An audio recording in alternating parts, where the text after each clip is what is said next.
Welcome to the Nostalgia Test Podcast, the show where two longtime friends put their mainstream pop culture past to the ultimate test, the Nostalgia Test.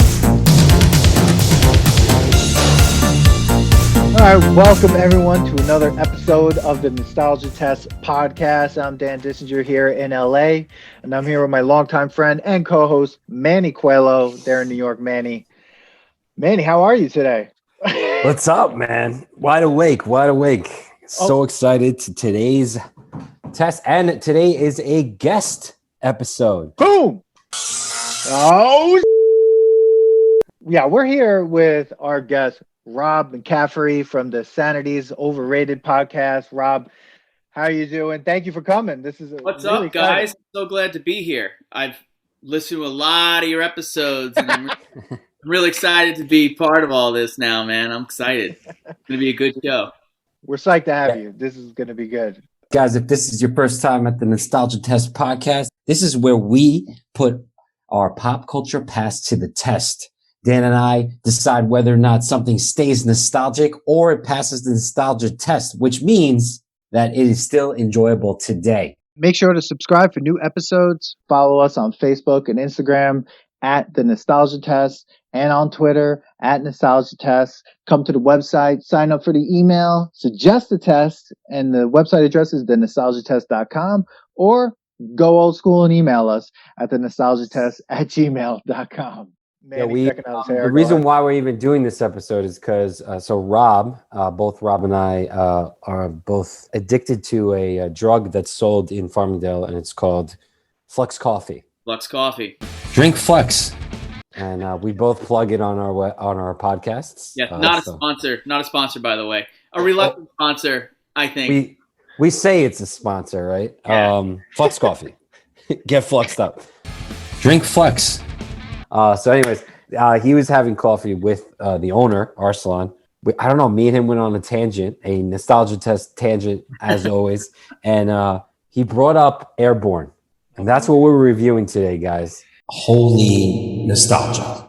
Airborne, the movie, 1993, rom-com, right? It's a rom-com. Is that what it... It's a rom-com. Or is it a sports movie? Or is it like a coming-of-age film? I don't know which one it is. I think it's a lot of things. I think it's a lot of things, and it's not a lot of things. A lot of things, and it's nothing all at the same time. It's a sports movie, a surfing movie. For 2 seconds. It's a whole bunch of different sports. Mm-hmm. Yeah, it's a mashup. Not one sports movie. They couldn't figure it out. Was it surfing? Is it inline skating? Is it roller hockey? Or is it ice hockey? Mm-hmm. So it's Mighty Ducks. Right. It's something that wasn't Mighty Ducks. Meets like Point Break. Meets like Dogtown Z-Boys. Meets like... The Outsiders. Yeah, the Outsiders. Kind of have an Outsiders feel to it. There was a lot of... I felt like, for some reason, at one point, and this is going a little forward, I was like, am I watching the Jets and the Sharks go against each other? Like, there was a part when they, like, in the restaurant, and I'm like, this happens in a town? Like, what is happening here? Yeah, and that was, like, the restaurant to go to. We'll get to that. That was, like... The Preps. They challenge us. Like, who cares if the fucking Preps challenge us? Get the fuck out of here. It was it was like the Greasers and the Socias. Like, it was very much like the Outsiders light, I thought. But it goes back to like Mighty Ducks, like the part with, that they were part of that, like the outskirts of town, and everyone Preppy wanted to be part of the Hawks in the Ducks? Something like that, yeah. It was the Hawks. They gerrymandered the town, so he had to be... Yeah, exactly. There's a lot of political underlines to the Mighty Ducks. It's just like... When you want to learn about gerrymandering, but if you don't want to be about politics, watch the Mighty Ducks, kids. That's what you should watch. Absolutely. Oh my God! But like all you right, said, so we're doing the 1993 everything movie, Airborne, and it was. Just a little bit about the plot, and I love saying the word plot when it comes to this, but according to Wikipedia, before we even go to IMDb, because Wikipedia descriptions are hilarious, Airborne is a 1993 American comedy drama film, so they categorize it as a comedy drama about inline skating. Directed by Rob Bowman, starring Shane McDermott, Seth Green, Brittany Powell, Chris Conrad, Inline Jacob skating. Vargas, and Jack Black. Basically, the plot is Mitchell Goosen McDermott is a teenager from California who loves to surf and rollerblade. His zoologist parents are given the opportunity for grant work in Australia for 6 months. It's totally eager to accompany his parents to surf-friendly shores of South Pacific. He is dismayed to find out that he will not be joining them and instead will be living with his aunt and uncle, the neighbor from the Hogan family, in Cincinnati, Ohio. And basically all other shit goes on after that. So, I mean, we can get into all the other details, but that's like the bare bones plot of this 90s coming of age inline skating movie. All right, I don't even know where to start with this fucking thing. Before we start dissecting, I'm going to ask you this, like, Rob. Yeah. Let's not talk about how you feel now, but you remember this movie? Yes. I mean, like a lot? Like a lot. Yeah. I feel like I watched this many times. It was always one of those like filler movies on HBO. It was like maybe on a Saturday at 12, it was either this or Teen Witch. One of those two movies. Yes. Top that. Top that. Top that. If you want to get with me, I'll give you one shot. Top that. Top that. Top that. Top that. That. Another Hasselhoff hit. So it was either one of those movies, and it was just it's very accessible, you know, because it was a new kid in town, and he was being, you know, bullied by the other kids, and you know he was his own. You know, it's funny, he was his own guy, he was his own person, you know, and I never realized that at the time. Yeah, Dan hates him. This kid is like Dan started hating him. Dan, do you remember this movie? So this is a type of movie that, like, because I didn't have cable, I would have to catch on like WPIX when I was a kid on channel 11 when they like 12 o'clock on a Saturday. So if I was around on those moments, I could get movies like this. So I've seen this movie not in all in one sitting. I've seen from like the hockey game on, or the beginning, or I've seen that race down Devil's Backbone, or I'm like, so like this is the first time I've seen it in one sitting. And I'd have to say it's probably for me a better experience just in pieces. Because oh wow! Right off the bat, I have to put it out there because it could have been a good half-hour like sitcom. First of all, before like really dive in, I mean, this movie was geared towards teenagers. Obviously, this is kind of like, you know, go back to our episode during what was it, Iron Eagle? It was like. Top Gun, but for teenagers. This to me was Point Break, but for teenagers, like and for kids. Zero. It was it had rom-com in it. They didn't call it a romantic comedy, but like there's 20-30 minutes of him wanting to get with this girl, or maybe it was maybe 10 minutes, but like towards the end of the movie, it was really just him like proving his love to this girl. The beginning of the movie had nothing to do with the end of the movie of them just picking on him and all that stuff. But like, you know, they went through different things really quickly. This could have been, when you were saying a half-hour show, I think it could have been like a mini series of like the different plots that were going on. Like, let's get into the beginning scene. First of all, yes, two grown men. Not grown men. I was about to say grown men. But back then in the 1990s, teenagers were played by like what seemed to be like 30-year-olds. In that high school class, I don't even want to talk about that yet. I'm gonna have like that guy Jack looks like he's 30 or 40 every movie he's in. He was in The Next Karate Kid. He looked like a person that shouldn't have been in high school. No. He looks like the guy who still hangs out with high school kids. Yeah. You know, like he didn't still lives in town, didn't go away to college. You know, big on campus. Maybe goes to the local community college, but works at the deli. You know what I mean? Making egg and cheeses in the morning. You know, but still hangs out. Like shows up at the bleachers. Yeah. You know, sells weed. It sells weed. Because I saw that classroom and I'm like, this looks like one of those classes or like, you know, Little House on the Prairie, which is like grade 1 through 12, all in one house, all in one space. Because I'm like, Mitch and all them are in this class, and it's like Jack looks like he's 25, and then you have these other people that look like they're like 15, and I'm just like, dude, I can't wait to dissect that scene because Yeah, as a okay. teacher, that person failed as a teacher in that scene. But okay, Okay. beginning scene, credits to chiming in. Yeah. Awesome wave shots. Yeah. 2 men stretching and Who- putting on rollerblade gear. Stretching. Who stretches? I don't stretch before I go. When I used to go rollerblading, I didn't stretch. No. Mhm. No. And now you know why you should have. I've seen you I don't. walk down, bro. Did you see how they start? They like start the race as if they were doing the backbone. Like Mhm. the first scene is them two going like ready, set, and then like they joke around and they start racing. Like this guy loves to race. Little crab ass in the beginning, little like, Yeah, they're like, ah. I'm gonna get you, pal. Yeah. I just And then didn't they, yeah. you know, Go ahead. no, go ahead, Dan. I just Go ahead. like I just want to know that like they're rollerblading to the beach, then they're surfing. Yeah, But where are their surfboards? right, Dan.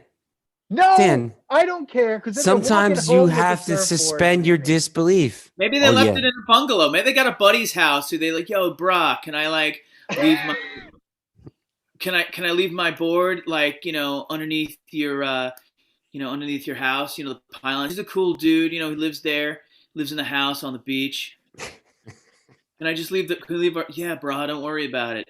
He's eating Pop-Tarts. Yeah, you're right, Dan, because he does come back home with it. Yeah, barefoot. Yeah, barefoot.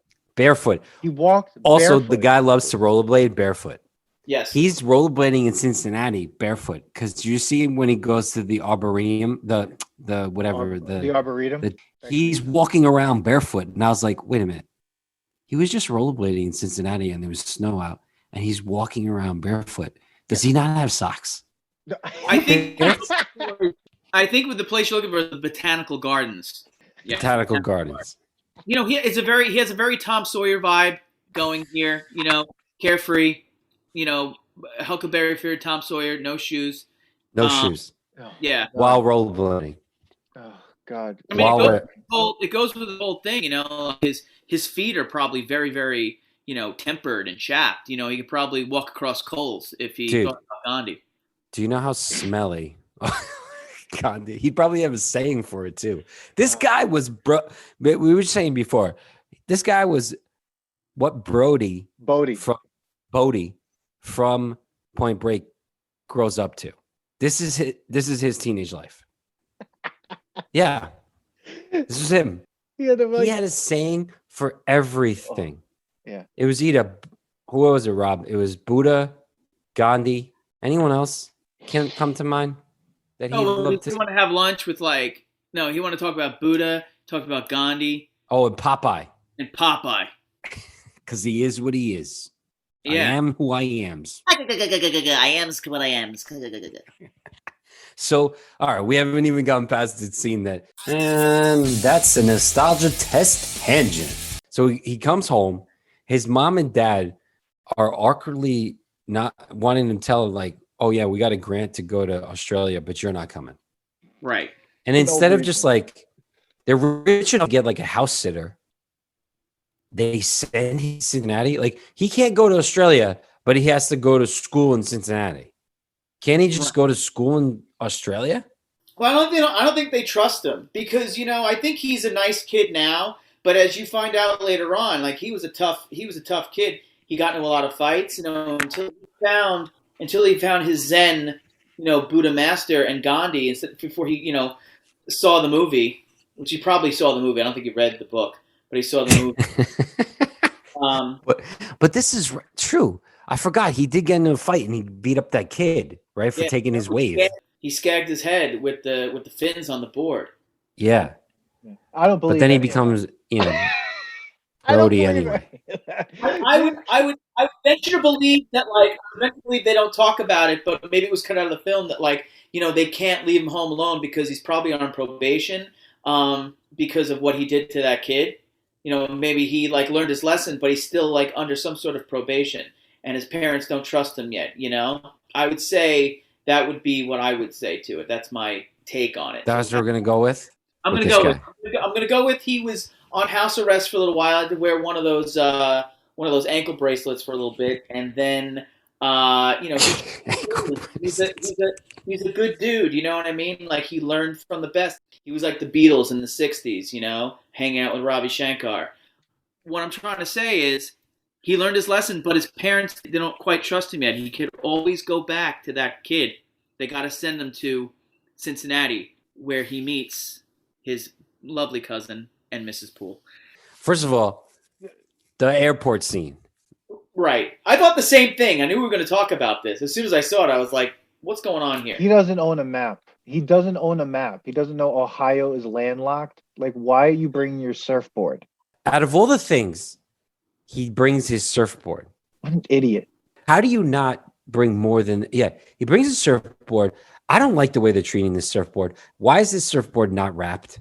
Why is this thing not in a bag? They're just tossing this thing, and they give it to him outside the airplane. Does this not have an airport, like, gate? Like, why is he outside in the snow with this I don't thing? know. I think it's a small airport. I think the Cincinnati, Kentucky airport is kind of small, which I believe is where they, if I'm looking at a map right now, I can see that it's right on the outskirts. I would say that would be the place that they dropped him off. Got it. So large packages get handed to you outside in the snow. Right. Most people probably looked at it and were like, what the fuck is this thing? Now, introduce the parents. I love the father, by the way. Father's phenomenal in this movie. Is his name Great actor. Father? Amazing. Dude, they call each other father and mother. That is creepy. I didn't like really? that at all. I didn't like that at all. I didn't like Neither did that. I. I didn't like that. Freaked me out a little bit. Yeah. I That hated freaked it. me out. And she And then did you literally- go, she's like, I want to get frisky. And he's like, should we pull out the twister? Dude, that dad is in other things too, and he's freaking hilarious. Hilarious. Oh, No, yeah. they were hilarious. Every scene that they were in, Mhm. what if you caught the little things that they were saying? I was just like, they're allowed to say this in a kids movie? Like, I think they're both improv people. Like I'm pretty sure that Edie what's that actress's name? Miss Poole. We're just gonna call her Mrs. Poole from the Hogan family. Yeah. She was a groundling. uh-huh. She was a groundling. I know that for a fact because she was in Pee Wee Herman's show. One on HBO. It was like an hour comedy special, but it was kind of like a adult version of the Pee Wee Herman show. And she was one of the groundlings. She was with all those people in that time, and with Paul Rubens and Phil Hartman and that whole crew. Mhm. So Wow. Yeah. I thought their scenes were awesome. And then Zamboni, he wasn't actually a Zamboni driver. And he's like, I'll show you my Zamboni of the Year award or something. Just like random stuff. You're like, what is he saying? None of it mattered. It didn't it's matter. hilarious. But I did believe they were married. Like I believe they have a nice little relationship. You know, they're married for years. They're still, you know, gaga for each other. And I bought it. I bought them. Oh, I bought them. I liked them. Yeah. She was the only one with an accent. Like no one else had that accent. Like the dad was just speaking normally. Seth Green was just speaking whatever. Goosen was just whatever his accent is, and then she was just like crazy. It was like overpoweringly amazing. But they were the only believable characters to me in the entire film. They were the only ones. Everyone else was just ridiculousness. Like she was Oh, it's hilarious. terrible. All the other ones were like just could have been anywhere. Didn't have to be in Cincinnati. The only thing that really kept talking about Cincinnati is like their love for hockey and Right. cold, which doesn't last that long. No, it doesn't. It looked like it should last forever. It looked like when he got off the plane, it was like that scene in Rocky IV when he gets off the plane and he's in Russia. And I'm like looking at it, I'm like, whoa, like it is really snowing. 15 minutes later, no snow. No snow. And he's Well, just I think that rollerblading was- around. I just to be technical, I think it had to do with the passage of time because there were a lot of montages between Holy that shit. moment and like you know when he started rollerblading. You know, like he'd been through the ringer. They were messing with him. They were putting water on the toilet paper. Like, is that a thing? Do they? I don't know. I've never been in a school where they put the toilet paper on chains. Oh, above. I've never seen that before. Rob, never seen that before. First of all, this school was like a prison. When he pulled up to it, it looked like a prison. Then the shower, when he's leaning against the wall in the shower, who does that? Don't lean on the wall. And First of all, who's taking a shower midday? Unless you're an athlete. It's like, why are you taking a shower at midday? He's not an athlete. He didn't play hockey all the time. At that point, he was just like a student going to school. So you tell me he took a shower after lunch? Who took a shower after lunch? And who's putting toilet paper on chains? That's prison shit. That looked like a prison. That looked like, and then that whole scene, he like leaves the bathroom and he's walking out. And I'm like, so did he just not wipe his ass? And he's just like, it's like, fuck it, the toilet paper's wet. It's like, dude, they actually did a favor for you because, like, that's gonna clean your ass. Just use wet toilet paper. So I'm down with wet toilet paper. He's just walking around like an animal, like haven't wiped his ass, and he's like sitting on it. It's gross. Goosen's gross. Like he leans against. I'm sure. Hopefully, at some point he found some paper, some loose leaf notebook paper. He had out of his blue binder. No, he had a magazine in the stall. Who brings a magazine? And he couldn't even wipe his ass with the magazine. He's not a smart fellow. Bring a magazine. He's a spiritual guy, not very bright. No.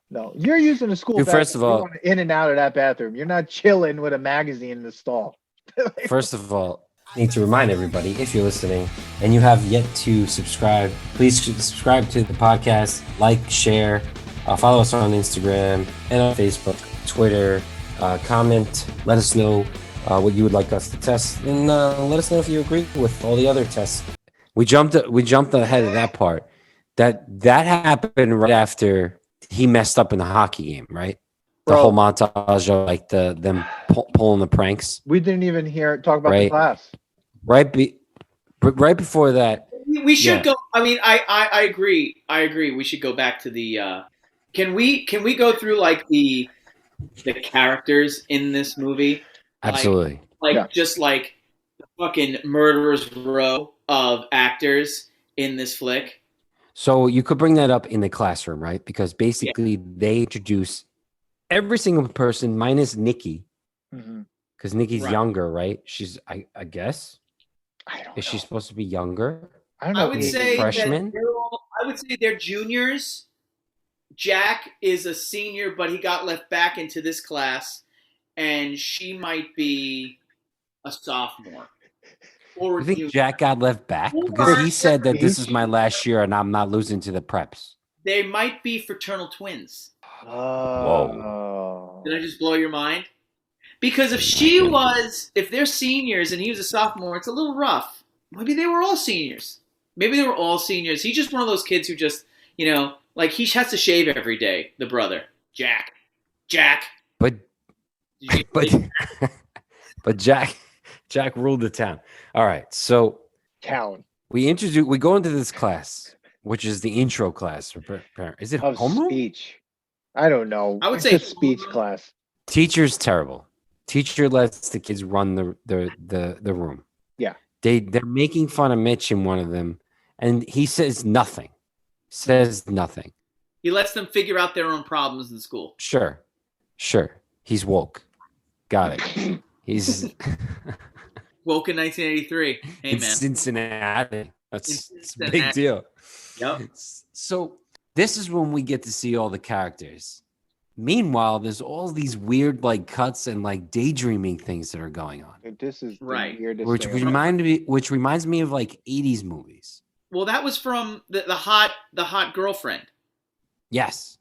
But there was more than that. There was a part when Jack tackles him down and throws him through the freaking window. That was hilarious. Right off the bat. That was hilarious. That is one of my favorite, like, what do they call that? I don't know what they call it, like fake outs in movies. When you see something like awful happen, like somebody gets hit by a car and then they go right back and they're like, okay, I love that shit. No, that was cool because that was like right off the bat. You see like, oh shit, Jack's crazy. He's a violent person. Mm-hmm. He loves to tackle. That he would murder him. He was wanting to murder him immediately for no reason. Right. Except that he was wearing a Baja. Wearing a Baja.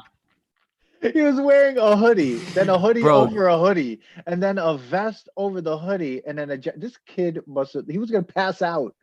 Like he was layered. I think he was layering. I don't think he had like It was. I think the costume department did something smart because they didn't have a parka to live in Cincinnati. However, he knew how to layer, and I think Yeah. that was his. Yeah, that's what saved him. Well, he's used to like cold beaches at night. Yeah. Right. So like, I never wore but double they definitely like had the best wardrobe for him. Like he only looked like he was from LA every time.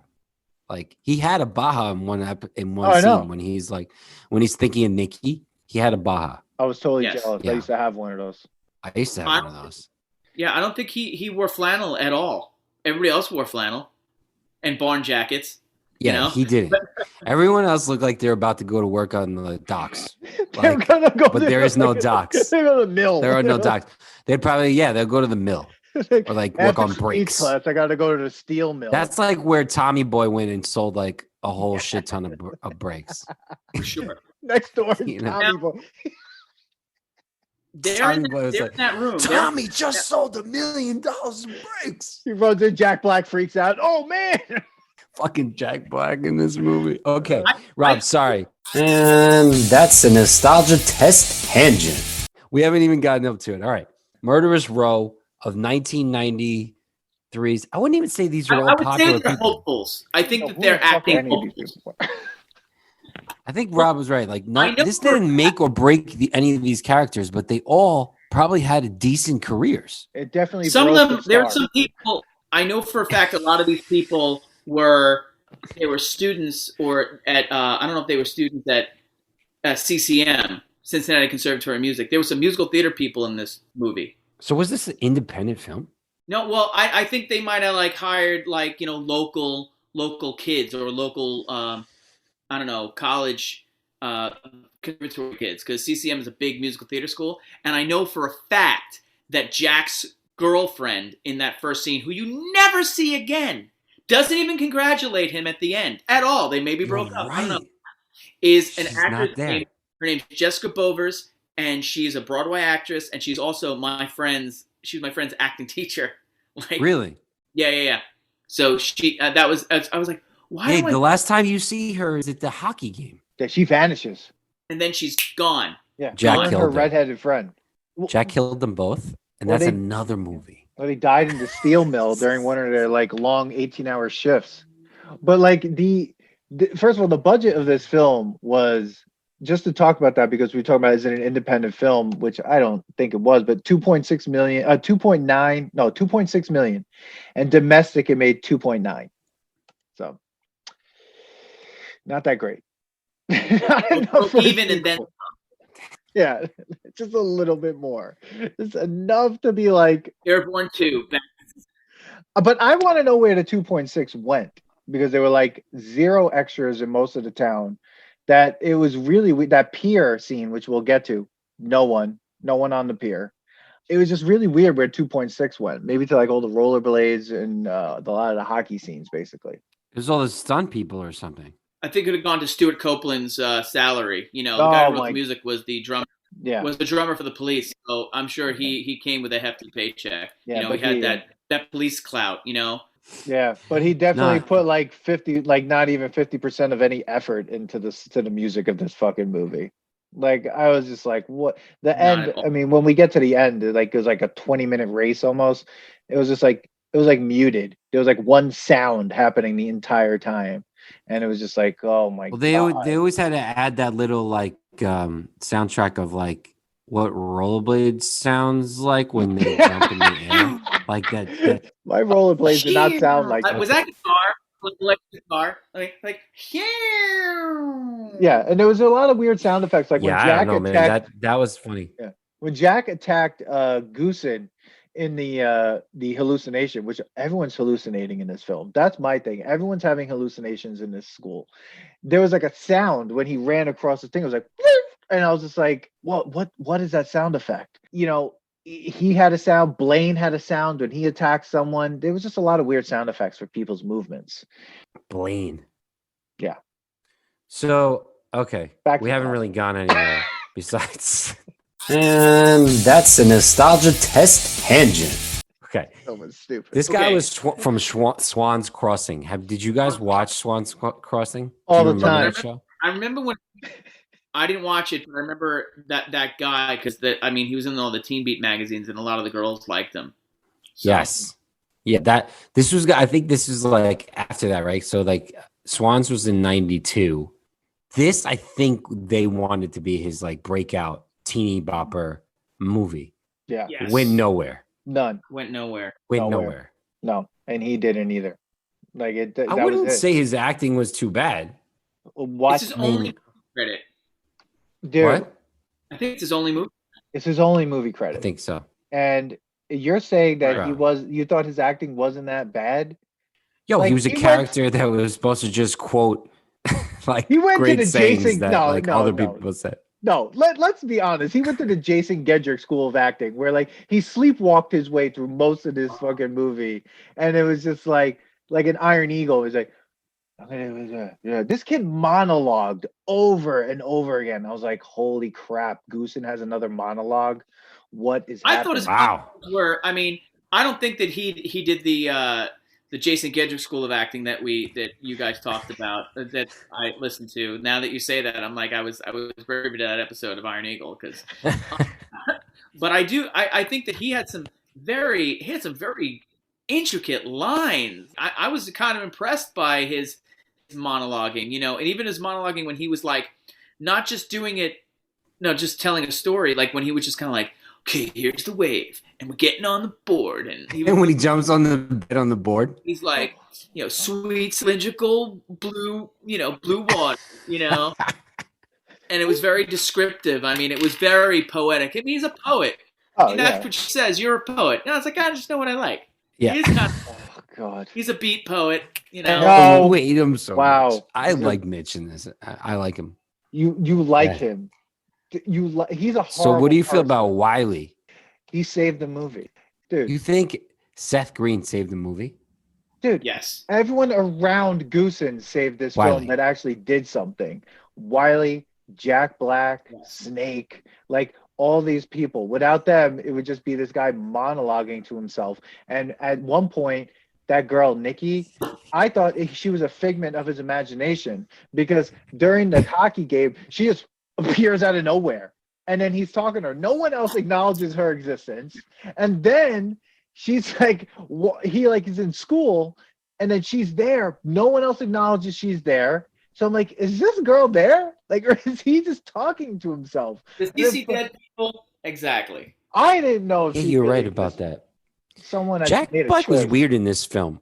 This is early Jack Black. I think you saw what Jack Black was going to become. Like you saw some of you saw the Jack Blackisms. Like at the time, you didn't know that he was Jack Black, but this is Jack Black pre. This is Jack Black before Mr. This is Mr. Show. This is pre High Fidelity. Like everything that made Jack Black who he was, like on his way to stardom. This was way before that. So 93, he's in Airborne, but he was also in Demolition Man. He was in Airborne. He was in Demolition Man? Yeah, he was one of the Wasteland Scraps. I guess we started really knowing him. Yeah, he got it. He was in Cable Guy, The Fan, Cross Worlds, Mars Attacks. Mars Attack, Okay. Enemy of the State, Cradle Will Rock. He finally gets, and then 2000 High Fidelity. I feel like probably at like in 2000, that's when like Jack Black that like we know is probably the guy that we're talking about. He was doing bit roles all through the 90s and also working on his own stuff, being a Tenacious D. I think it was his Second City guy, and he was doing a lot of improv, and he was working, he was doing the whole the Tenacious D stuff that he did on Mr. Show, where that all developed. Yeah. So I think all that time he was playing these bit roles, but kind of also doing his own shtick, with Bob Odenkirk, right? Yeah, so, and he did. Man, that's why overnight success isn't overnight. No, obviously that's testament right there, man. That if you look at this list, it's crazy. He was in Biodome. The amount of work he put in. He was in Biodome. That's all that. God. Oh man! So are we styling? Are we styling now? We're styling, bro. So all right. Can I just say a quote from the class scene? Because the assignment in the class scene is for everyone to get up and just randomly talk. That's speech class. one girl, the redheaded girl in the purple dress, gets up and says, "This is what the teacher wants them to do, to say stuff." So she gets him and goes, "I want to be Al Pacino's love slave." Next person. That's what she said. That's what she said. 1993, Al Pacino. I mean, give me this is the assignment in class. Like, and he was like, "Oh, okay." That teacher is a problem. I want to be Al Pacino's love slave. Oh my God. The person who wrote this movie didn't write anything after this. They always have to have in these movies like an overly sexualized woman. You know what I mean? Sure. They had to play that role. Yeah, But didn't she all even of like them. the way they had to like she was like setting herself up? Oh, Like, yeah. she even like pulled her dress down before she started talking. And I was like, what was that? Right. Was that necessary? But Like, all so- of these girls, You're right. They needed that back then. Yeah, as soon as Goosen walked in, it was just like every girl like lost control of themselves. And then we Dude, have yeah, Jack's girlfriend was licking her lips when he was talking. oh, that was gross. And then I was just like, then Goosen's no shirt. It was the weirdest scene for no reason. This stuff was going on. That's why I was like, this movie didn't know what it wanted to be. Like, it really didn't. Like, it didn't know what it wanted to be because It wanted to be reviewed by 3 people in 2021. But Dan, like you're a film guy. I take it. Like, what do you think happened? Do you think that they had a script, or I think they were writing it as? Do you think they had new pages, or they were writing it as it goes? They were like they filmed certain scenes and they had to like fill in the blanks. Like, what do you think in your mind? What do you think happened? The person who wrote this film, like the screenplay, only wrote this, and he was also the teacher in the film. So I think that's the writer of of Airborne. So this is the only thing he's ever written. The other person that was on board with this, Steve McCaffery, Evdy. I'm gonna pronounce that, not pronounce that correctly. Anyway, he's been like an executive producer and creator on a ton of films. After this movie Airborne, he executive produced Immortal Beloved, Braveheart, Anna Karenina, Payback, What Women Want, We Were Soldiers. I mean, before that, he did Hot Shots and Man Without a Face. Really weird credits. But I think they had a really green writer who, for some reason, was able to get this film greenlit. I don't know how that happened. I mean, he has no experience other than that, it seems. As you were saying, Rob, like maybe the classroom scene was shot and then they were like, hey, we gotta add something to this. Like, why don't we put like daydreaming scenes in it? Yeah. And then they put that in, as the speech was going on. It was purely an exposition scene, and the boatload of characters in this. Oh my God! And they God. had to find a way to naturally introduce them all. So this was the way. So you got to see all these characters, and they're freaking characters. Like, everybody's a character. You got like the 2 weird twin brothers. You got the Spanish guy in the middle of Cincinnati. Who of course has a knife. And everybody's kind of scared of. Yeah. You have the guy with the broken nose, the dump, like the big guy, like their big doof. They hang out with him, but he's a really good defense, probably. Like that guy, they hang out with him. You got Jack Black, who is kind of like the the jester of or the LeFou of Jack's Gaston. You know what I mean? And then you also, this Beauty and the Beast analogy. Then you had like the girls, the silly girls. Yes. Who, they were all just like stock characters. Yeah. So towards the end of that classroom scene, when they're like, all right, Jack, you're up. Jack stands up, says shit about Goosen, and then all of a sudden gets into this whole thing about his last year playing the preps. And like, it turns into this like pep rally about playing the preps. Like, they forget that they're in class. And Jack is standing there as if he is the teacher of the class, and he looks old enough to be. Yeah. And he's like, and I don't want to lose. And let's do it for, what's the guy's name? The guy with Mankind. The guy that was like a dude. Rosenblatt? Yeah, let's do it for Rosenblatt. And everybody just leaves.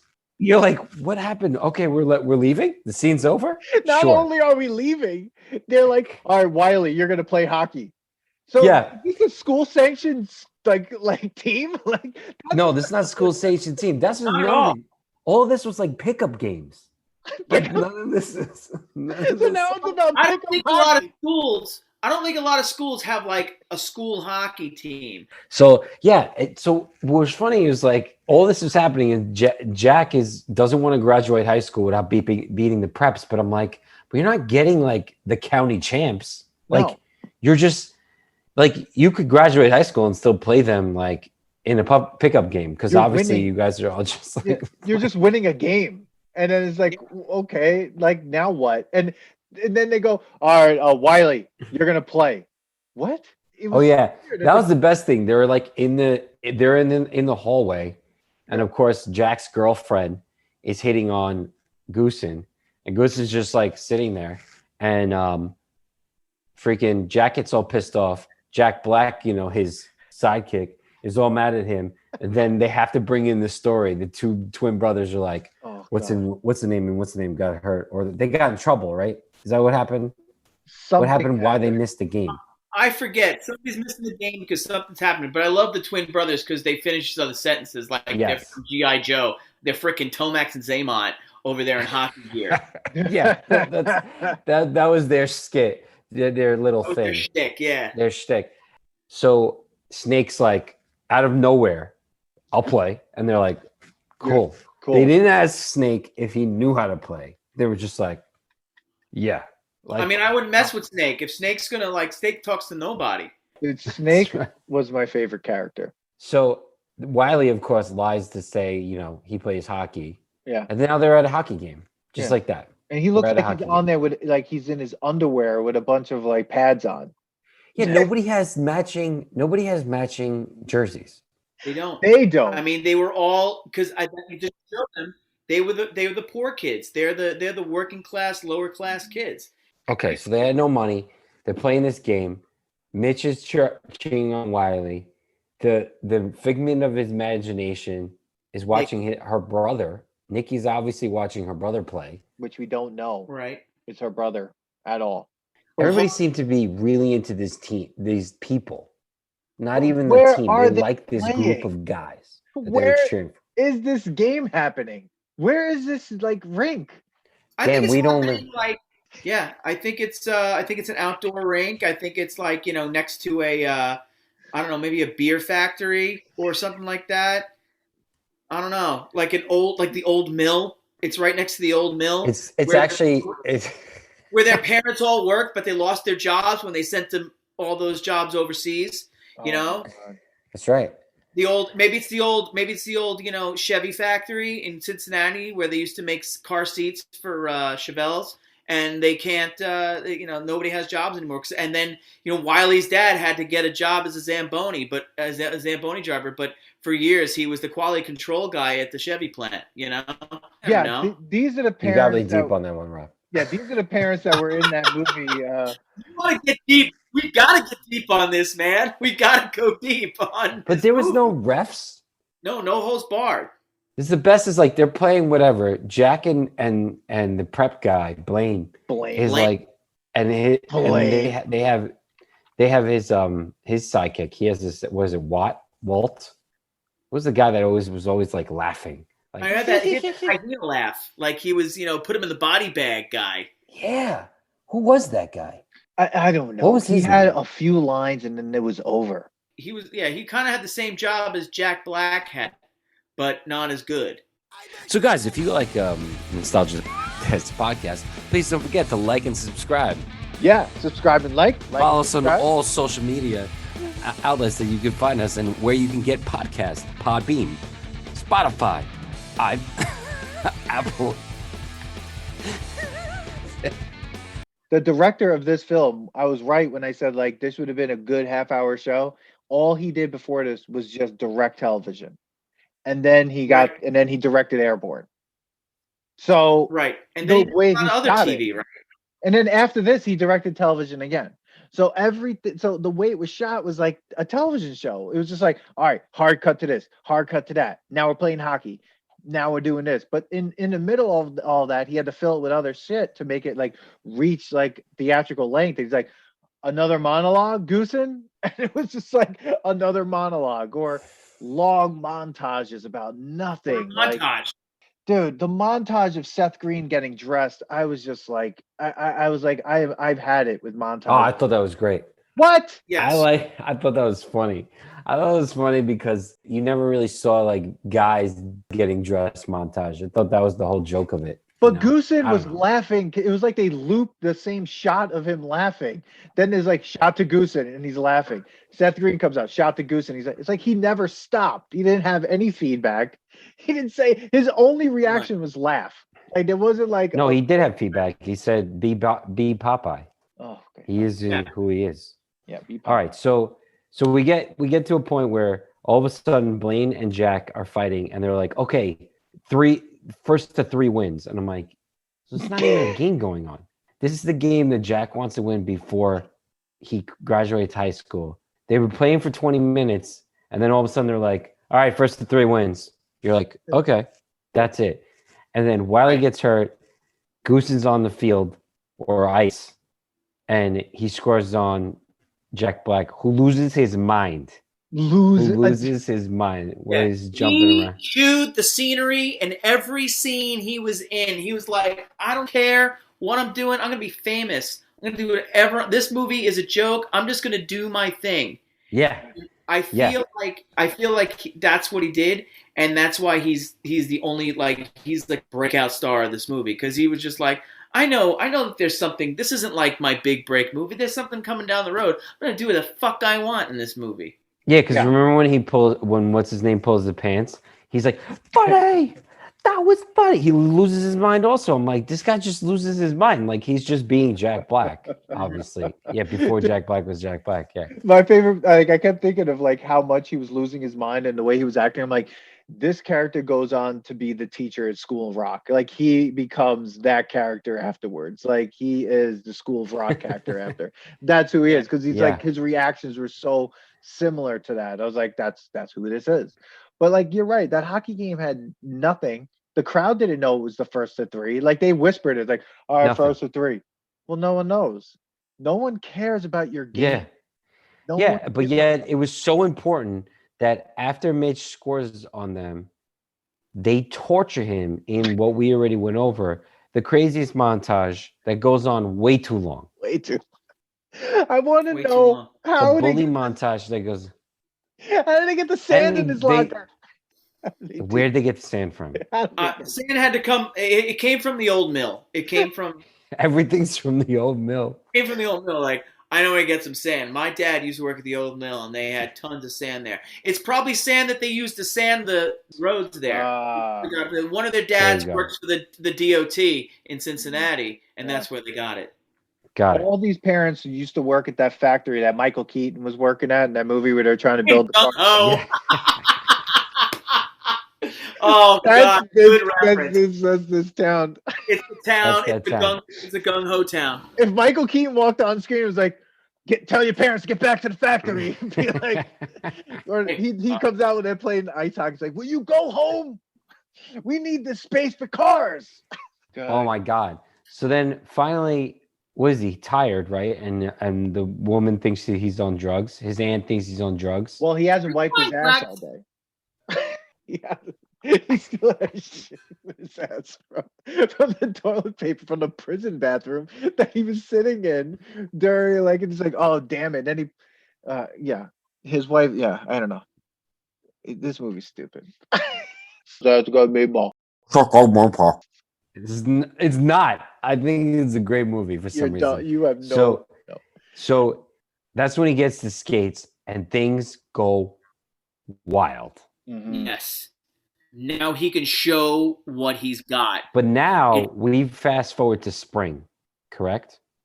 Right. Spring, love is in the air, you know. You might get an accidental shower because Nikki's walking around with an umbrella, so what was... Dude, that is so funny. You said that. I put that in my notes. I'm like, why was she walking around with an umbrella? I would assume that the writer was from Cincinnati. He was like, now it's spring. And I have this umbrella because, it just rains on a dime here. So it's kind of And all of his friends probably said when they watched the movie, the screen, they were like, "She has an umbrella." Like that's true to life right there, man.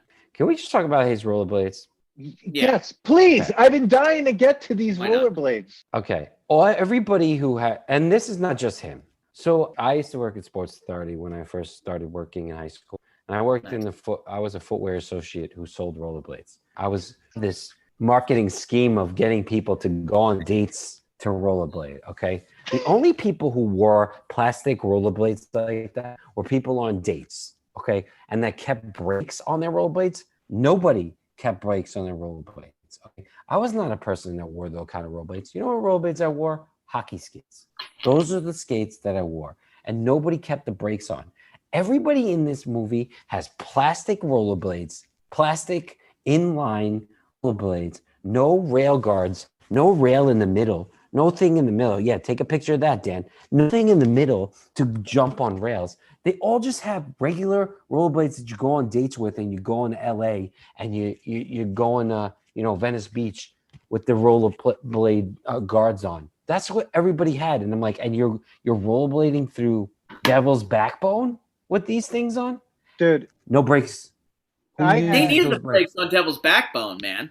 No, Then you you're not just a real drag one rollerblader. skate. You just drag Yeah, one dude, skate you on. tee it off. You Yeah. tee it off. You tee it off. Now, here's the thing, Manny. I wish I could get hockey skates when I was a kid. They were just, my parents were like, we're not buying these. They're too expensive. So I had some of those plastic skates, right? You did? But not as, my first ones were like that. Then my second ones were better, but they still weren't hockey skates. I didn't like laces. I still wanted the clips on my ankles, but like the ski boots? Yeah, kind of like ski boots. I call them ski boots, yeah. Yeah. But also I wore a size like 12 or 13 shoes. So like you can't get like a hockey skate. Like the hockey skates would not come in like a size 14. If they did, they were like an extra $100 for that material. Exactly. So I had which you could pick up at the mill in Cincinnati. But I was in the same boat as you, Manny. I was dying. I just couldn't take it. I was like, there's no way that you could skate like they're skating on these things. Those wheels would have fell apart. And no rail. I had to watch these kids walk down steps on skates. He should have grind that rail right down the why is he not grinding? He does backflips on the fucking ramp. He can't grind a rail. He did one grind. He grind a wall.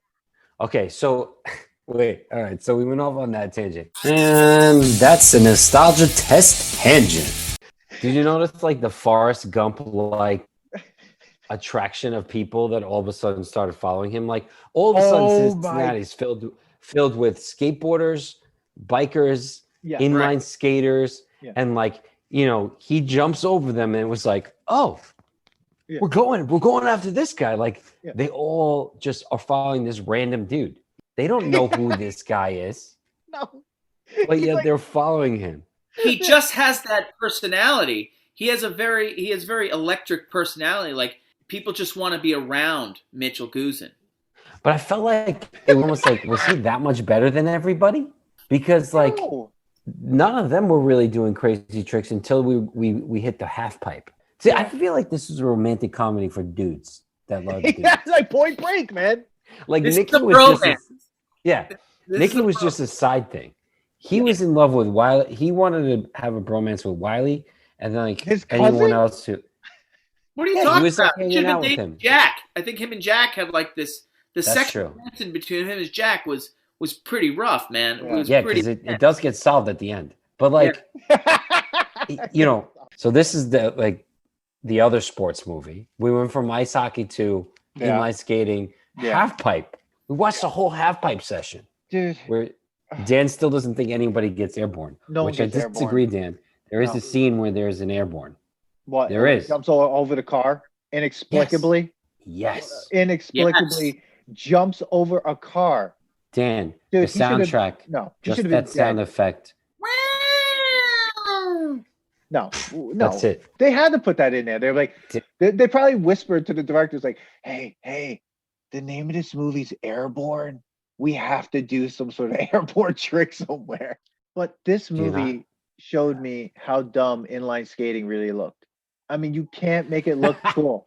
You can't make it look cool. This was a real. That's why inline skating didn't last that long. No, you can't make it look cool. Skateboarding's way cooler looking. I think the movie might have done better if it was a skateboarding movie. I have to say, it couldn't be anything. It couldn't be anything but inline skating, because what you have is you got ice hockey. Kid don't skate on ice. And he's from California. When do they have ice? Never. He inline skates, and now he has value. When they get to the second game, the inline skating game, I guess it's springtime, they have to find another way, In a parking lot with cars all around and everybody's there. In a parking lot where then they showed up to high school games. Yeah, right. Like that scene in 8 Mile after the rap battle. I was just like, what is going on here? It's the parking lot where the parents are still working. They're waiting for their parents to come out. Michael the mill. Has them, they're all at the mill. But I get what Rob is saying is I think it's not about him being on a skateboard. It's about they're into skating, and the thing that gets him to be very on their team and them to like him is because they realize that he's a really good skater. Yeah, and he has value now because they have devil's backbone. So we skipped over the date. The date I kind of don't even care about it. It's kind of even though it's a love story.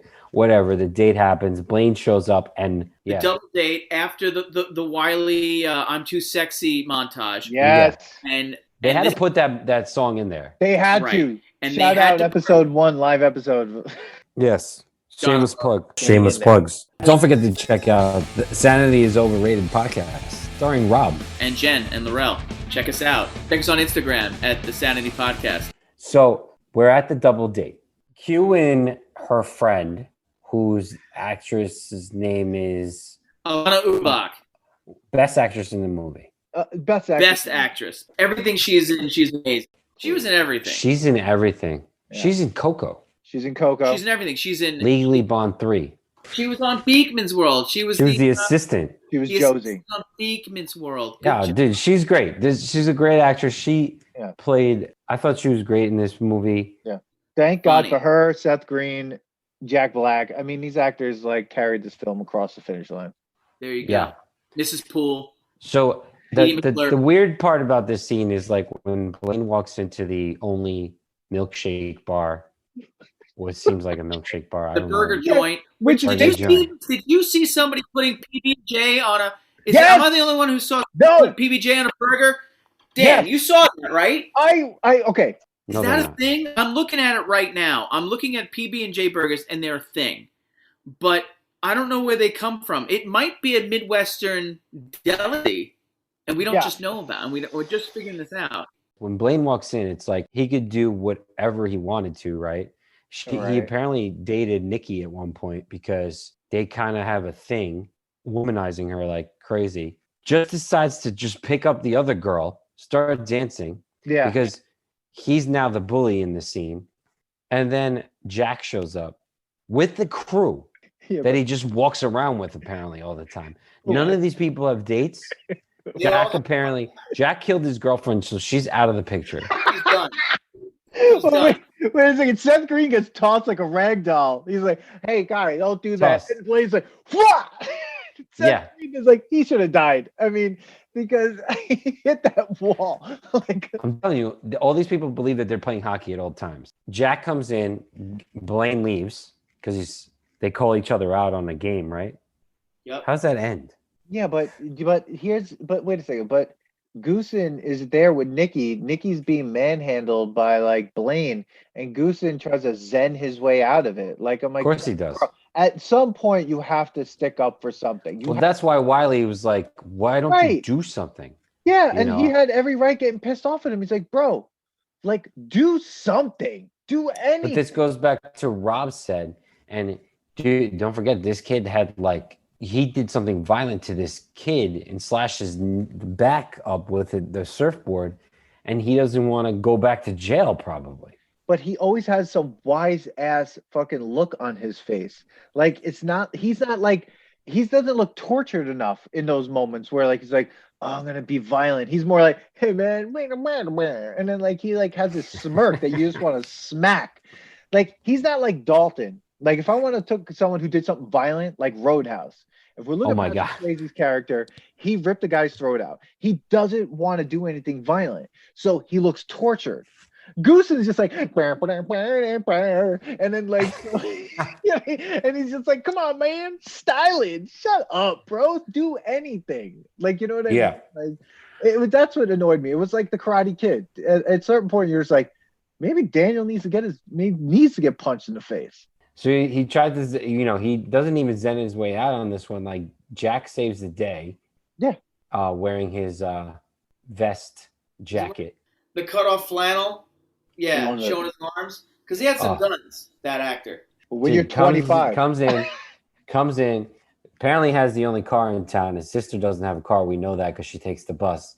So, so what you go? No, Wiley has a car. Yeah, but Jack wants to take her home because she thinks. Yeah, sorry. What? I was just gonna say, remember the twins tried to kill Wiley while he was taking his driver's test? Like he was taking the driver's test. Oh, shit, yeah. And then they vanished. That's true. Like, and they're gone. During the montage of torturing Wiley as well. Freaking Goosen got Wiley in trouble too. Like Wiley was just trying to, but Wiley ends up getting a girl because of him. So gotta give it to Goosen. But no, I'm giving it to Wiley because Wiley stood up for her. That's why he did stand up. Yeah. Wiley might not be big. He might be wimpy and small and short, but he knows how to play by Cincinnati rules. Yeah. This guy's playing by West Coast rules, where everything's we don't fight here, man. This is where we chill, we're cool, man, right? Which is weird because Cincinnati rules. It's cold. You got to fight for sure. Which is weird though. And even Wiley knows that. So he tells Jack that he doesn't care. He's out of there in 3 months. Nikki gets upset, leaves. Yeah, good. Yes. So now he's like bummed out. Boo-hoo. Wearing his Baja shirt. Baja. Yeah. Holy nostalgia. Now he's bummed out. He has this dream. The dream about Pepe the Shark. Pepe the Shark. Another Hasselhoff hit. And he says to him that, how many times does a wave come, like once in a lifetime wave, which then goes back to Point Break. Oh, there was no shark. There was no goddamn shot that they were showing us the entire thing, the entire movie. Dude, Dan, this was a $2.6 million budget. They couldn't get a shark involved. You couldn't get some B-roll of a shark. That shark, it would have had to have been a CGI shark that actually talked, because it was a talking shark named Pepe. Yes, who spoke in Spanish. So he wakes up Wiley and he's like, I gotta go chase after the wave. Nikki's the wave. And I guess he has to make good with Jack. Yeah, and Wiley's like, in order to do that, they have to go play roller hockey at a pickup game in a parking lot. His value was within his skating, his ability. Okay, I get it. So the best part is that he goes to the game and he wants to talk to her, and she's like, I don't want to talk to you. Good. He's like, I'll show you after the game. So he's playing one, like, again, it's such a violent movie if you think about it. Like, he grabs the stick and Blaine freaking tackles him like Jack did in the dream sequence when he like tossed him through the window. Yeah. Knocks him down. As soon as he gets knocked down, everyone but Jack, everyone's like, yo, go get him. We're with you. We're with you. Like, they're on his side now after Blaine. All Blaine did was tackle him. Mm-hmm. Did he score on Blaine? I just think they want Blaine to go down harder, than him. Anybody else. Like taking down Blaine they will have bragging rights at the local bar until they're 40. That's got me ball. And then he like embarrasses Blaine by like pulling his pants down. Jack Black loses his shit. So this is Jack Black's of the movie. Greatest performance ever. And then they all like come around. These kids, all they have is their pride. You know what I mean? That's all they got. So at the end of the day, they might be rough and tumble, but when they're wrong, as you could say, they're wrong, and they know that they have to make good, and that's when they all go to his house.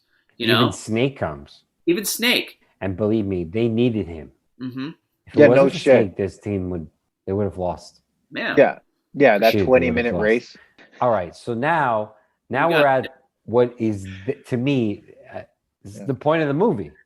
Like we forget about Nikki, we forget about Jack for a moment, Yes. and they're like, "You got to come and race Devil's Backbone." And Wiley loses his shit, and he's like, "You can't go race Devil's Backbone. It's crazy. This is crazy." I love how they're all polite to the parents. Like they're always like tough bad boys, but then they're like, no, ma'am, no, thank you. Yeah, let's not forget these are still high school kids. Yeah, they're still, and I thought that was a very funny moment. I thought that was perfect. They're like all these tough kids, and they're smart assery, but when it comes to parents, they're like they have respect for their elders. And they're about to like do the most illegal street race in Cincinnati that doesn't involve motor vehicles. This was like because like doesn't the kid get run over by a car? Like people get hit by a car. That kid died in this race.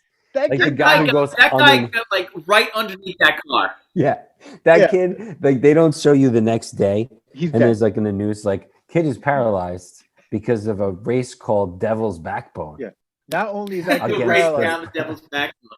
20 people died in car crashes yesterday because of a band of rollerblading hooligans went down all these streets. They must have caused a string of deaths, like as they were like flying down that road, like 100%. Known as the Preps and the District 8. Like, what was their name? We never found out. They don't have a name. So then they had the Seth Green and his like counter partner, which is the Scream guy. This was like Snake takes the lead. Amazing.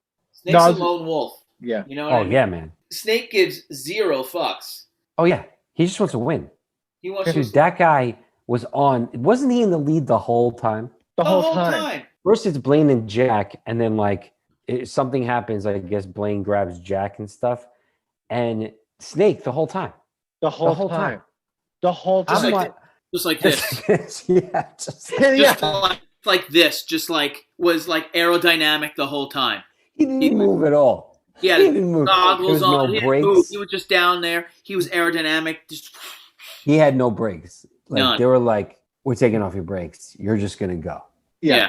That was crazy. This was like the race in like Iron Eagle, like when they raced the snake. You know, no rules. It's like no rules. It's like someone did get really hurt possibly during this, and then in Iron Eagle, someone did die during that last race that they had. So there's a string of movies in the 80s and 90s where it's just like kids love to die. Kids love races where people get killed, and it's just like keep doing that. A lot of kids died, you know, in weird ways in the 80s. You know, and nothing happened. Or, you know, kids died and then the whole town bands dancing, you know?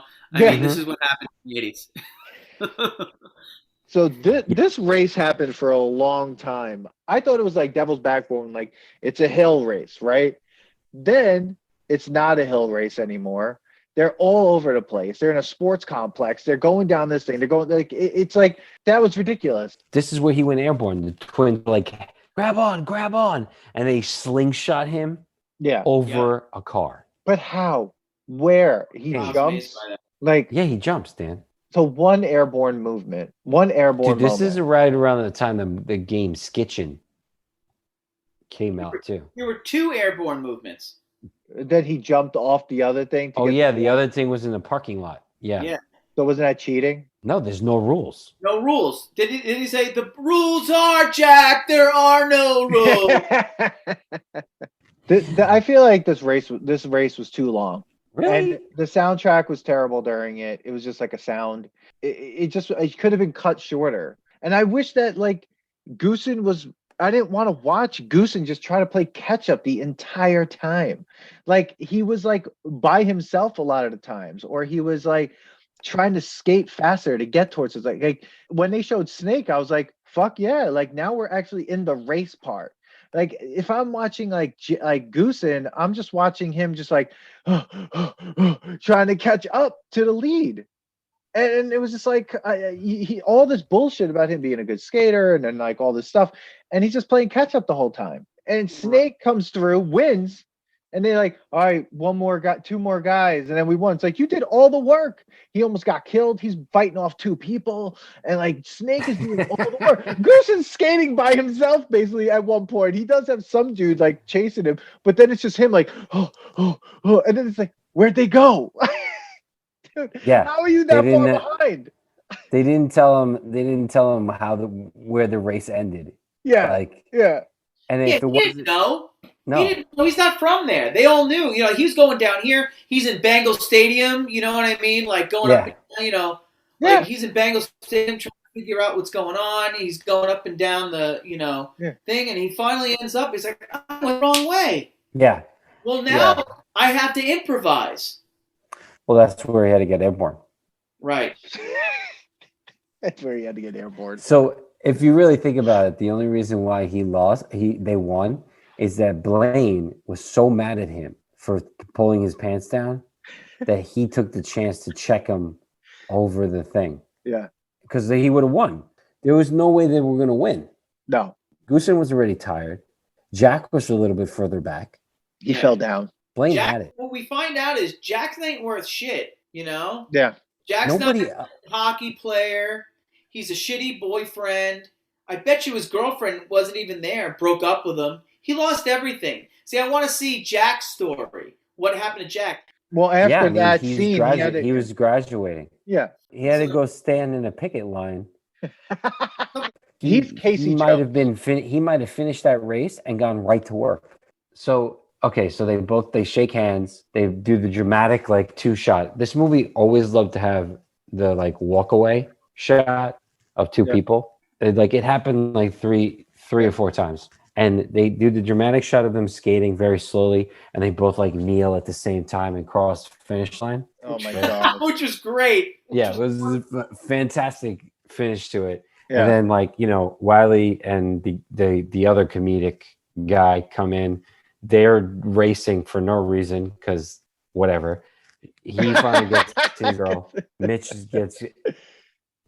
gets his girl. You don't see Jack at all. Jack's gone. Ends. The movie just ends. And then the movie just ends.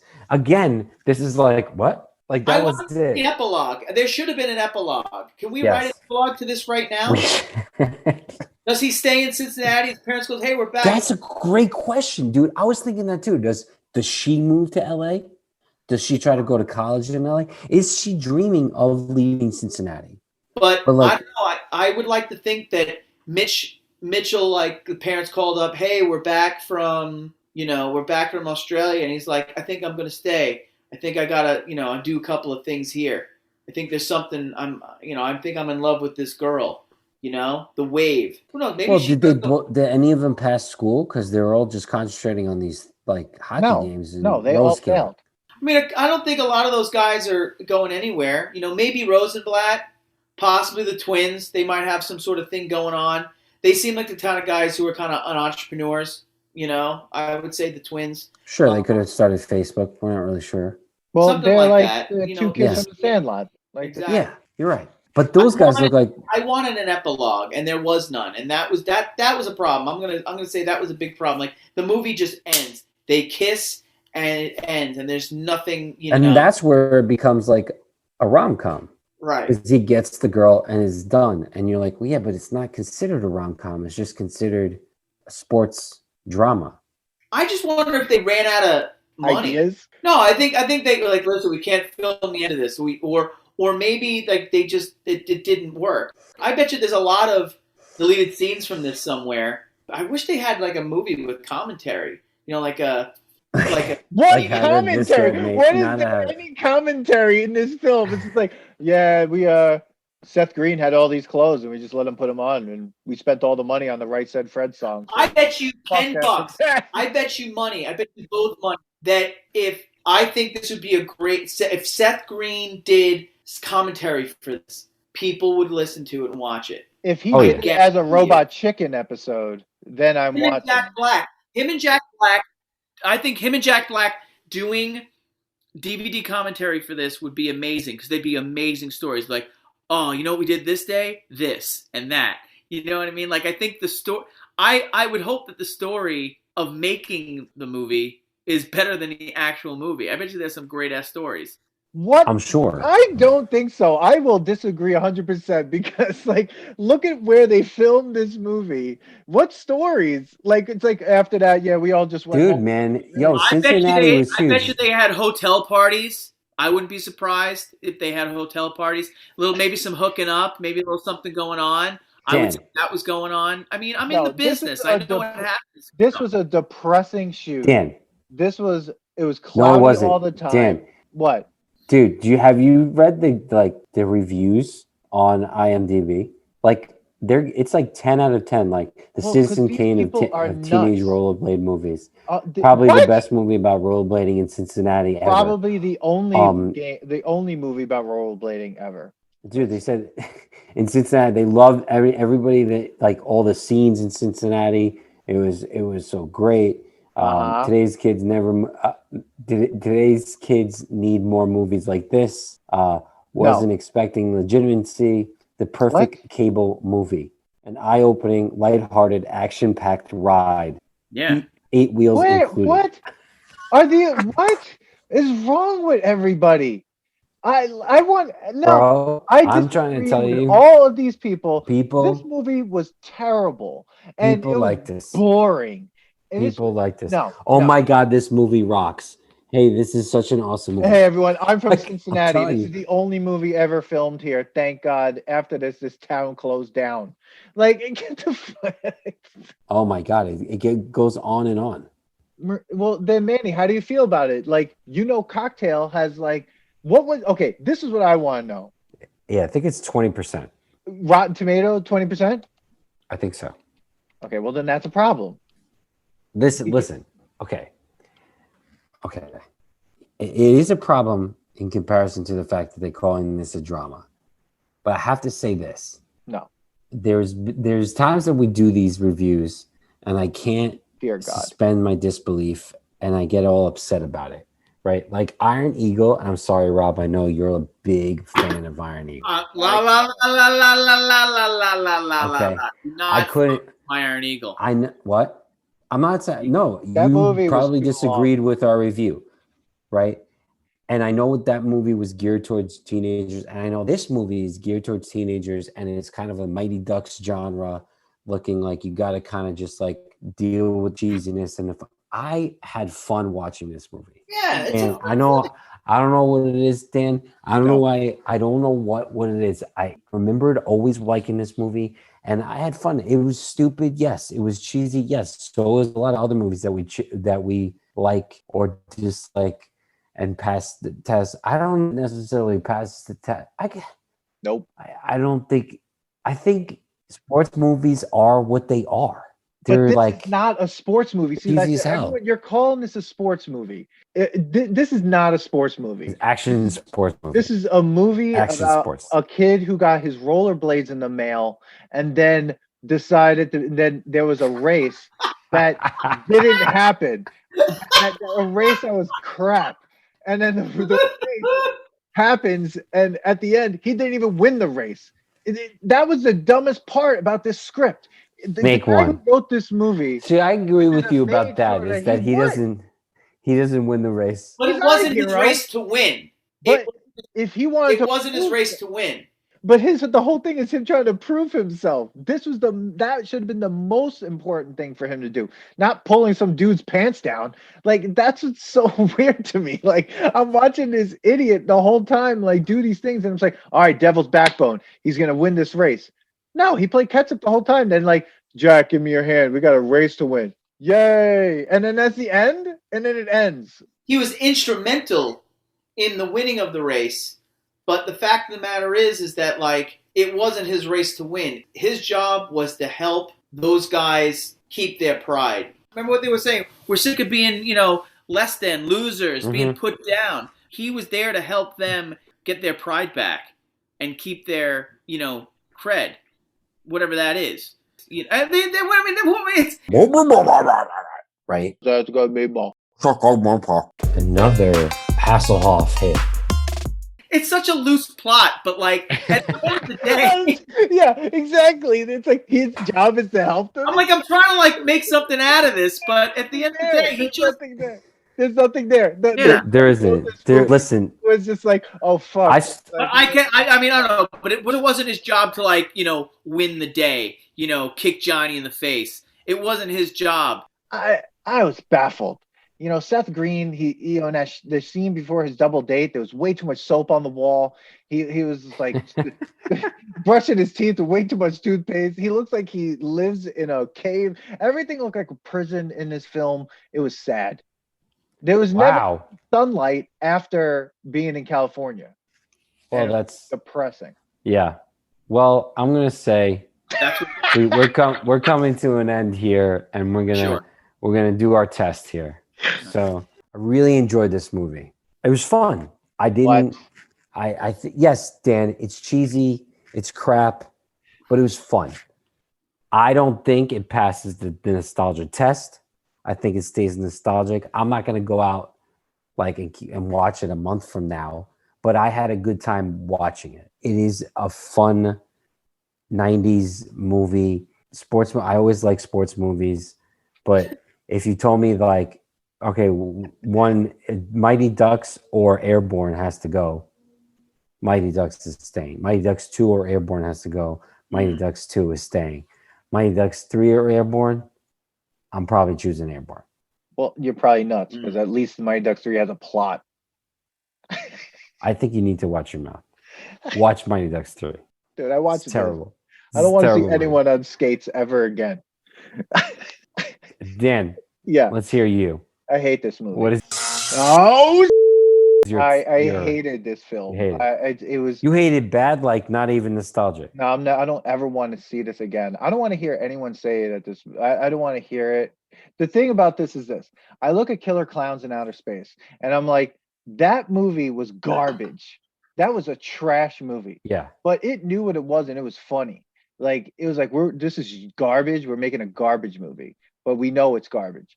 This movie was like, no, we're making a hit move. We're gonna do this, and You think so? Boring. You think they do that? You think when they write movies like this, Rob, you're in it. You're in the business more than we are. Right. When people write movies or plays, something that's like this, do people know that it's cheesy, or is it they really think it's going to be they didn't write this to be cheesy? Some people go with the camp. I think they were going for a simple story. You know what I mean? But it just wasn't dynamic enough. So I don't know what they were doing with the editing and everything. Maybe they had all these ideas and they're like, this is what we got, man. These are the shots we got. They were like, let's piece this sucker together in the editing room, and we got a movie. And then at the end, when she kisses him, that's the end. They were like, oh, that's perfect. End it right there. We don't have to do anything else. I think they maybe overshot their budget, and they had all the, maybe they just couldn't finish the film. And they're like, well, this is what we got. Let's put something together. The studio wants a film. My thought on this is that I'll bet dollars to donuts that this cast, when they see each other, and they're like, yo, man, what's going on? I've done shows where it was the worst show possible. I did the Happy Days musical, and it was trash. It is awful. I mean, they jumped the shark. But that cast, if I see anybody from that cast, I love on them. It's hugs. It's good times. There's two couples from that cast, two people who met, two different sets of people, and they got married. You know what I mean? So my thought on this, and I could be wrong, and I'd love to find out the inner workings of this movie. If Jack Black saw Seth Green, he was like, yo, man. They knew each other from that movie. If they ever saw Jacob Vargas, who played Snake, if they're in downtown LA and they're like, oh man, hey, was in a movie together? Oh yeah, we were in a movie together back in the 90s. We were both coming up in the business. You know what I mean? So I would put money on that the people in that movie all love each other to this day because they did that movie together. As far as nostalgia, I don't know, it's a cult classic to me. I mean, anytime it's on TV, I'll watch it. I don't know what it is. It's just one of those flicks that I'll sit and watch over and over again. Maybe I connected with something. when I was watching it this time, I thought to myself, there's so much to learn. I wish I had a little bit more of what Mitchell was, his state of mind in school, because I was a bullied kid. I was messed with all the time, and he just took it in stride, and I was like, everybody hates me. What's wrong with me? It has nothing to do with me. It has all to do with the other guys. So there were some lessons to be learned. You know what I mean? Whoa, you went deep. What the fuck I mean, are you talking about?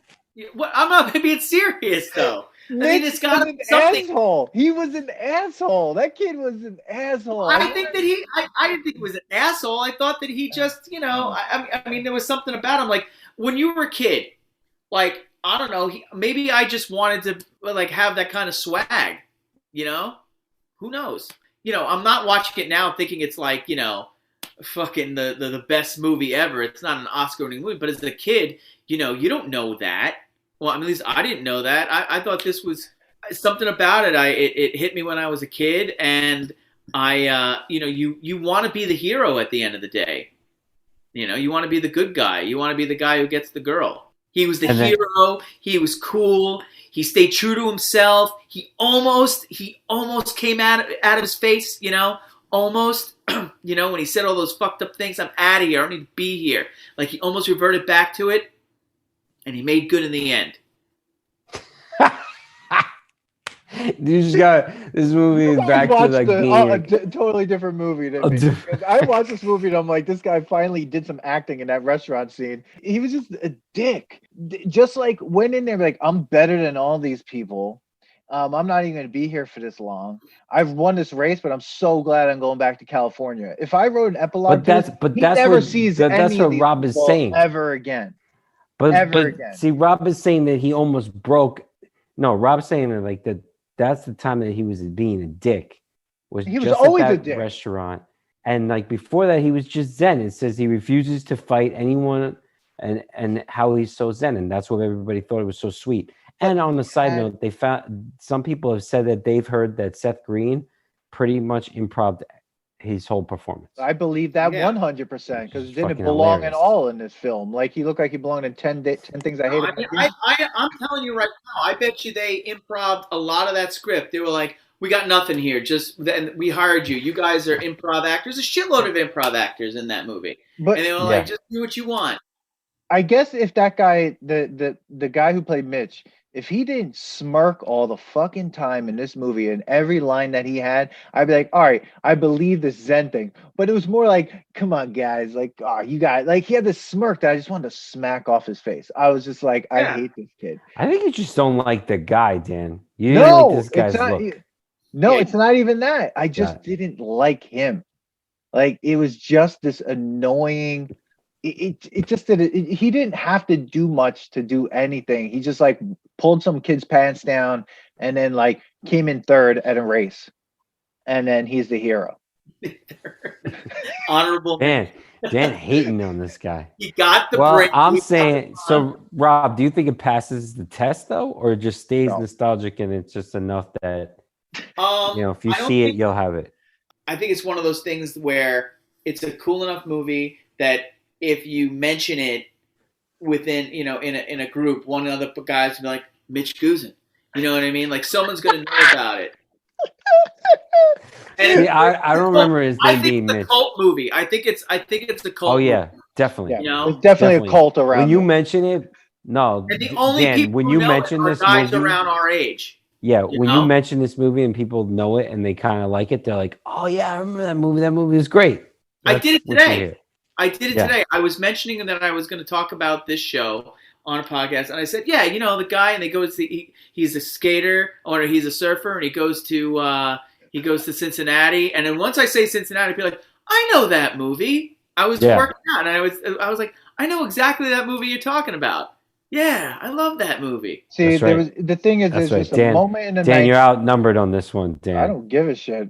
Being outnumbered means nothing to me. This movie was terrible. I hated it. I never want to see it again. You are Mitch Goosen. Look at he's like, I don't care about you. I don't care. I don't care. I'm out of here. I'm out of here. 2 months.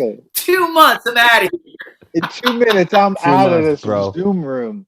I'm out of here. 2 minutes. But yeah, I don't know. I can't ever. It was boring. It was almost like if this movie had a better soundtrack, then maybe it would have been better. Kind of like how like Adam Sandler movies are like shit, but like they have really good soundtracks. If this had some actual Right. music for it, then I'd be like, all right, there's music here. Kind of like over the top. Like that movie's garbage, but the soundtrack is awesome.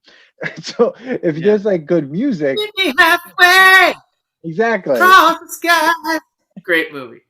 Right. So like Over this the movie top. had no music. Stuart Copeland like just went in there like, here's some shit that's off the floor that the police did, and we're not even like, like recording. Here.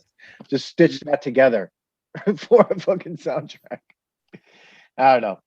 I bet you they were like, dude, we got Stuart Copeland from the police. It's gonna be badass.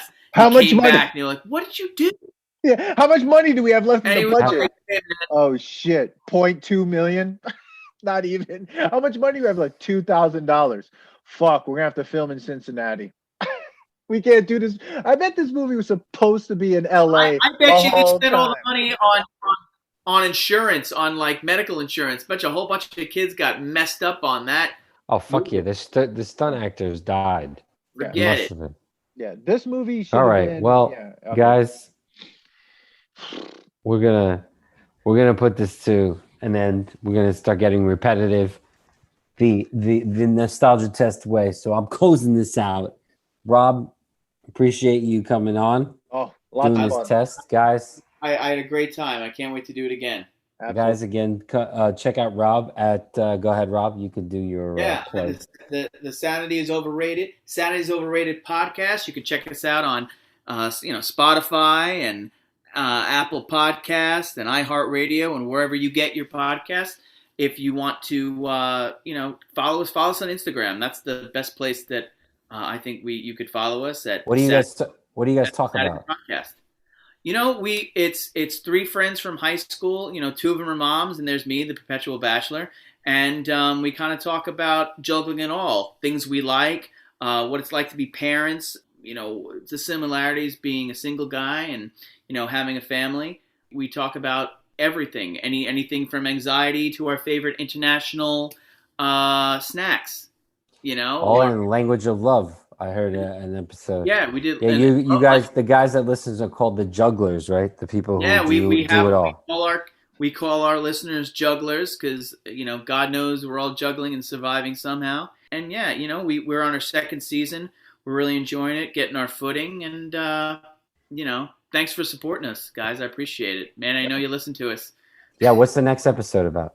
Oh well, actually, it is. It's about international snacks.